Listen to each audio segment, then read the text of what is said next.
The Hindu View of Life, Brooklyn Times, 31st December 1894. The Brooklyn Ethical Association at the Pouch Gallery last night tendered a reception to Swami Vivekananda. Previous to the reception, the distinguished visitor delivered a remarkably interesting lecture on the religions of India. Among other things, he said, the Hindu view of life is that we are here to learn. The whole happiness of life is to learn. The human soul is here to love learning and get experience. I am able to read my Bible better than your Bible, and you will learn to read your Bible the better by my Bible. If there is but one religion to be true, all the rest must be true. The same truth has manifested itself in different forms, and the forms are according to the different circumstances of the physical and mental nature of the different nations. If matter and its transformation answer for all that we have, there is no necessity for supposing the existence of a soul. But it cannot not be proven that thought has been evolved out of matter. We cannot deny that bodies inherit certain tendencies, but those tendencies only mean the physical configuration through which a peculiar mind alone can act in a peculiar way. These peculiar tendencies in that soul have been caused by past actions. A soul with a tendency will take birth in a body which is the fittest instrument for the display of that tendency by the laws of affinity. And this is in perfect accord with science, for science wants to explain everything by habit, and habit is got through repetitions. So these repetitions are also necessary to explain the natural habits of a newborn soul. They were not got in this present life, therefore they must have come down from past lives. All religions are so many stages. Each one of them represents the stage through which the human soul passes to realize God. Therefore, not one of them should be neglected. None of the stages are dangerous or bad. They are good. Just as a child becomes a young man and a young man becomes an old man, so they are traveling from truth to truth. They become dangerous only when they become rigid, and will not move further when he ceases to grow. If the child refuses to become an old man, then he is diseased. But if they steadily grow, each step will lead them onwards until they reach the whole truth. Therefore, we believe in both a personal and impersonal God, and that at the same time we believe in all the religions that were, all the religions that are, and all the religions that will be in the world. We also believe we ought not only tolerate these religions but to accept them. In the material physical world, expansion is life and contraction is death. Whatever ceases to expand ceases to live. Translating this in the moral world, we have, if one would expand, he must love, and when he ceases to love, he dies. It is your nature, you must, because that is the only law of life. Therefore, we must love God for love's sake. So we must do our duty for duty's sake, and we must work for work's sake, without looking for any reward. Know that you are purer and more perfect. Know that this is real temple of God. Brooklyn Daily Eagle, 31st December 1894. After referring to the views of the Mohammedans, the Buddhists, and other religious schools of India, the speaker said that the Hindus received their religion through the revelations of the Vedas, who teach that creation is without a beginning or end. They teach that man is a spirit living in a body.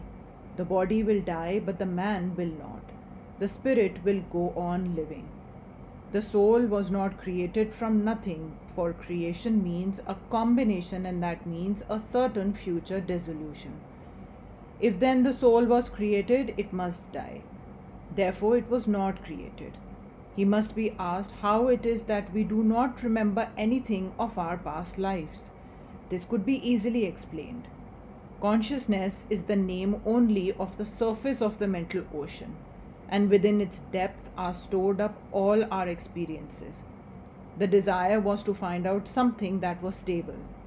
The mind, the body, all nature, in fact, is changing. This question of finding something that was infinite had long been discussed.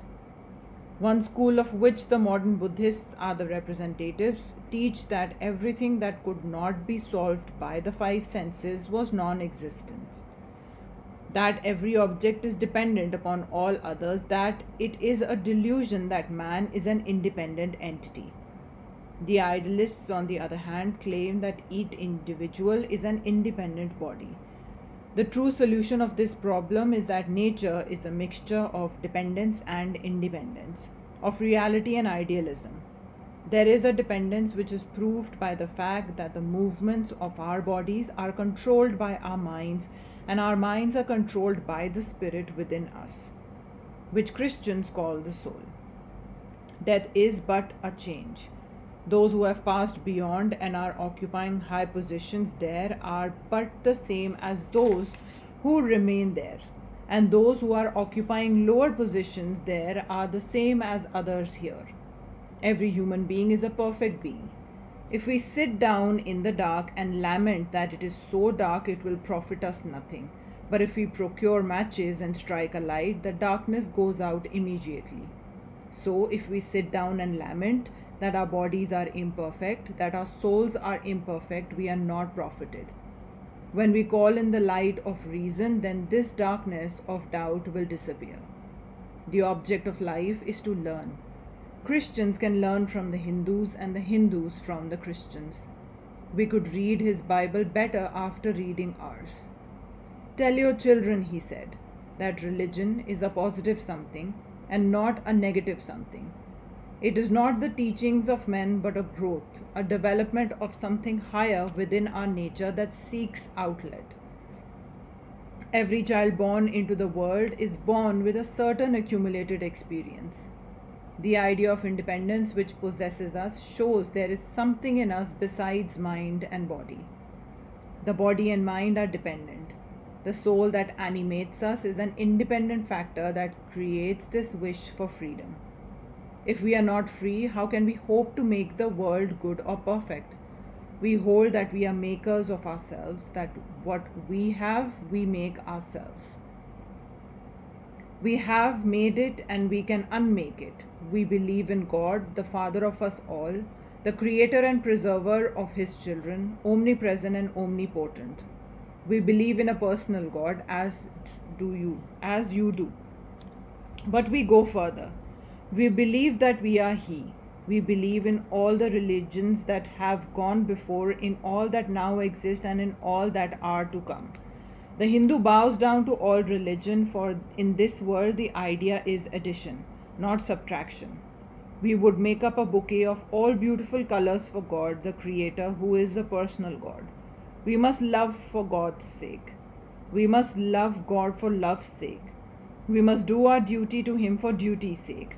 And we must work for Him for work's sake, and must worship Him for worship's sake. Books are good, but they are only maps. Reading a book by direction of a man, I read that so many inches of rain fell during the year. Then he told me to take a book and squeeze it between my hands. I did so, and not a drop of water came from it. It was the idea only that the book conveyed. So we can get good from books, from the temple, from the church, from anything, so long as it leads us onwards and upwards. Sacrifices, genuflections, rumbling and mutterings are not religion. They are all good if they help us to come to a perception of a perfection which we shall realize when we come face to face with Christ. These are words or instructions to us by which we may profit. Columbus, when he discovered this continent, went back and told his countrymen that he had found a new world. They would not believe him, or some would not, and he told them to go and search for themselves. So with us, we read these truths and come in and find the truth for ourselves, and then we have a belief which no one can take from us. After the lecture, an opportunity was given those present to question the speaker on any point on which they wished to have his views. Many of them availed themselves of this offer.